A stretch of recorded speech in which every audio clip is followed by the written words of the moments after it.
আজই ডাউনলোড করুন আর এনজয় করুন আপনার পছন্দের শো। বিয়েটা আমি করতে চাই না সোম। আমার ভালোবাসা, আমার জীবন তুমি আমায় ফিরিয়ে দাও সোম। ঠিক আছে পার্বতী। এটা জব্বর প্ল্যান দিলি তুই। এই আবো জলদি জলদি জলদি জলদি জলদি। শোন, তুই গিয়ে সোমরে খবর দে। রায় সাহেব দেখেছে, সঙ্গে করে নিয়ে আয়।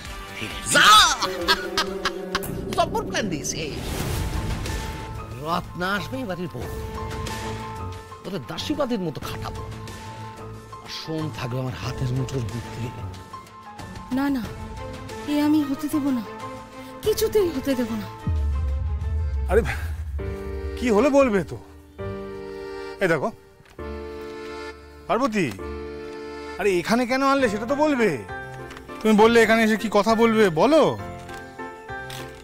পার্বতী কি জন্য নিয়ে এলে এখানে বলবে না? কারণ তোমাকে যে কথাগুলো আমার বলার আছে সেগুলো বলার জন্য এর থেকে ভালো জায়গা আর কিছু হতে পারে না। হ্যাঁ কি? এর থেকে ভালো জায়গা? চারিদিকে শুধু জলা জঙ্গল, এখানে ভালো কি? কেন তোমার মনে পড়ে না ছোটবেলায় আমরা এখানেই আসতাম খেলতে? এই জলে তুমি আমায় নিয়ে নৌকা ভাসাতে।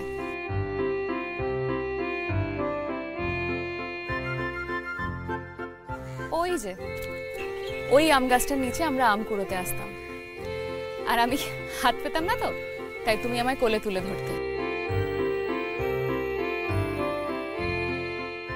আর একবার সেই আমি দোলনার জন্য প্রচন্ড বায়না করেছিলাম, তুমি সেই কত কাণ্ড করে আমার জন্য ঠিক দোলনা বানিয়ে দিয়েছিলে। তোমার মনে পড়ে না সোম? হ্যাঁ সব মনে আছে। আসলে পার্বতী এখন আমি সব ভুলতে শিখে গেছি, সময়টা বদলেছে তো। না সোম, সময় বদলায় কিন্তু সম্পর্ক তো বদলে যায় না, আর যে সম্পর্ক বদলে যায় সেই সম্পর্কের কোনো মূল্যই নেই।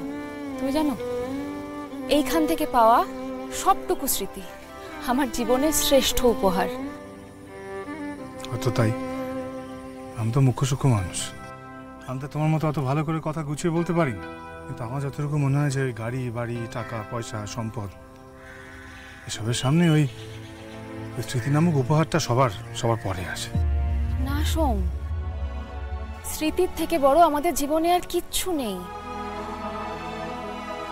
অতীতের কিছু স্মৃতি আমাদেরকে ভরিয়ে রাখে আনন্দে, আর কিছু স্মৃতি শুধু আমাদের হতাশা দেয়। জীবনের দাড়িপাল্লায় তুমি এখন কোন স্মৃতিটা বেশি রাখবে এটা তো তোমার ওপরে, বলো। এই দেখো না, রত্নার আশীর্বাদ নিয়ে আজকে যা কিছু হলো, তুমি যদি সেই স্মৃতি নিয়ে বসে থাকো তাহলে তো হতাশা ছাড়া তুমি আর কিচ্ছু পাবে না। আমি অন্তত এখান থেকে যাওয়ার সময় একটু সুখের স্মৃতি বহন করে নিয়ে যেতে পারবো, কিন্তু আমার বোন রত্না, ওর মনের ভেতর তো কোনো সুখের স্মৃতি নেই, শুধুই দুঃখ, রাগ, অভিমান, হতাশা, কান্না কাটি, এই স্মৃতিগুলি তোর মনে আছে। না সোম, আমি রত্নার সাথে কথা বলেছি, ও খুব শক্ত মনের মেয়ে, ও এত সহজে ভেঙে পড়বে না, বিশ্বাস করো। কিন্তু তুমি যদি ভেঙে পড়ো তাহলে তো ওকে আর সামলানো যাবে না। তুমি বুঝতে পারো না যে তোমার 4 বোনের জন্য তুমিই ওদের পৃথিবী। তুমি যদি ভেঙে পড়ো, তুমি যদি হাল ছেড়ে দাও, ওরাও তো ভেঙে পড়বে। তাহলে আমি কি করবো বলো? বিশেষ করে পার্বতী, আমি অনেক চেষ্টা করেছি, মন থেকে অনেক চেষ্টা করেছিলাম, কিন্তু আমি পারি, আমি অপারগ, বলো। আমার দ্বারা হয়ে ওঠেনি, আমি তো হেরে গেলাম পার্বতী। এটা হেরে যাওয়া নয় সোম, তুমি যদি এখন চেষ্টা করাটাই ছেড়ে দাও সেটা হবে হেরে যাওয়া। আর রত্না কেন, তোমার 4 বোনেরই ভীষণ ভালো বিয়ে হবে, আমি ঈশ্বরের কাছে প্রার্থনা করব। হ্যাঁ পারো, তুমি বরং প্রার্থনা করো, বুঝলে? তুমি প্রার্থনা করো, বলো যেন আমার 4 বোনের খুব ভালো বিয়ে হয়, খুব বড় ঘরে বিয়ে হয়, খুব ভালো করে বিয়ে হয়। হ্যাঁ না, আমি প্রার্থনা করব ওরা যেন ওদের মনের মানুষ খুঁজে পায়, আর তার সাথে ওদের বিয়ে হয়। তুমি জানো, মনের মানুষ পাওয়ার ভাগ্য না সবার কপালে জোটে না, এই সুখটাই নেই সবার কপালে। বেশ ঠিক আছে, আমি ভগবানের কাছে প্রার্থনা করবো, ভুবনেশ্বরীর কাছে প্রার্থনা করব যে তোমার সব ইচ্ছে যেন উনি পূর্ণ করে দেন। কিন্তু সোম, আমি যে আমার সব স্বপ্নের গলা টিপে খুন করতে শিখে গেছি। তুমি মা ভুবনেশ্বরীর কাছে এমন কিচ্ছু চেও না যেটা উনি দিতে পারবেন না। তুমি কি বলছো পার্বতী? এই ভুবনপুরে ভুবনেশ্বরী উনি সমস্ত কিছু ঠিক করে দেন, সব কিছু। ওনার কাছে কোনো কিছু অসাধ্য নয়। তাই? হ্যাঁ। তাহলে কেন বলতে পারো সোম, আজকে কেন অনিচ্ছা সত্ত্বেও শুধু বাবার ইচ্ছে আমাকে এই বিয়েটা করতে হচ্ছে? চেয়েছিলাম তো, কত করে তো বলেছিলাম মায়ের কাছে, শুনলো না তো আমার কথা। আচ্ছা, আমারও তো একটা দাদা আছে, সে কেন তোমার মতো দাদা হলো না সোম?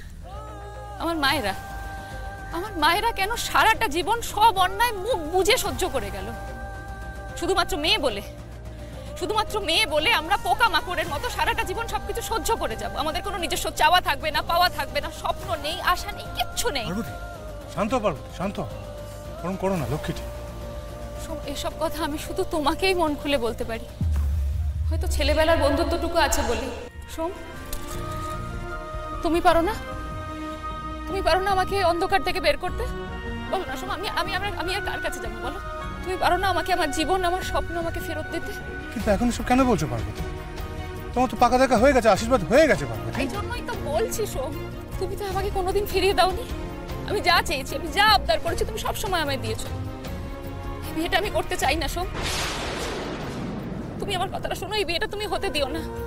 আমার ভালোবাসা, আমার জীবন তুমি আমায় ফিরিয়ে দাও সোম। ঠিক আছে পার্বতী, আমি তোমায় কথা দিচ্ছি, আমি মা ভুবনেশ্বরীর দিব্যি করে বলছি, তোমার এই বিয়ে আমি হতে দেব না। সত্যি বলছো সোম?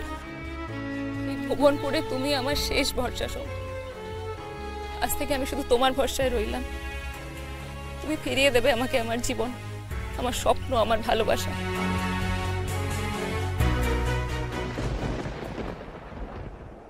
তুমি ওই রামধনু জলধো আকাশে, আমি পথেরই ধুলো,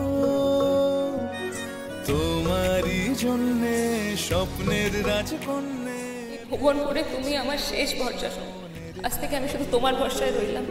তুমি ফিরিয়ে দেবে আমাকে আমার জীবন, আমার স্বপ্ন, আমার ভালোবাসা। কি যে বলে কিছুই বুঝতে পারি না। হ্যাঁ, এর সাথে কথা বলা তো মুশকিল। এ কথা বললে মনে হচ্ছে কঠিন কঠিন বাংলা, মনে হচ্ছে যেন সেই কোনো বাংলা ক্লাসে বসে আছে, বাংলা শিখছে। আশ্চর্য, কি যেন বললো একটা, কি কার ভালো লাগা, কাকে ভালোবাসার কথা। একেই বলে মাথা মোটা। তুই এখনো বুঝলি না? এই দেড় ফুটিয়া, তুই কে রে? আমি হলাম তুই হলাম আমি। হ্যাঁ? যাকে তোকে সব বুঝিয়ে লাভ নেই। তোকে এখন কি বলে গেল? ও বললো কি ওই ভালোবাসাটা? আরে বললো যে কি তোকেই একমাত্র বলতে পারে, নিজের বাবাকেও বলতে পারে না, দাদাকেও বলতে পারে না। এই বিয়ে ভেঙে দাও, ভালোবাসা ফিরিয়ে দাও, এসব মানে কি জানিস? কি? আরে ও তোকে ভালোবাসে রে, তোকে আজকে জানিয়ে দিল। এই দাদা, তুই বলতে চাইছিস যে পারু আমাকে ভালোবাসে, তাই তো? না রে, ও পাড়ার ওই 55কে ভালোবাসে। তুই শুধু মাথাতেই বড় হলি, তোর বুদ্ধিটা হলো না। হ্যাঁ, কিন্তু ওই কোথায় গেল?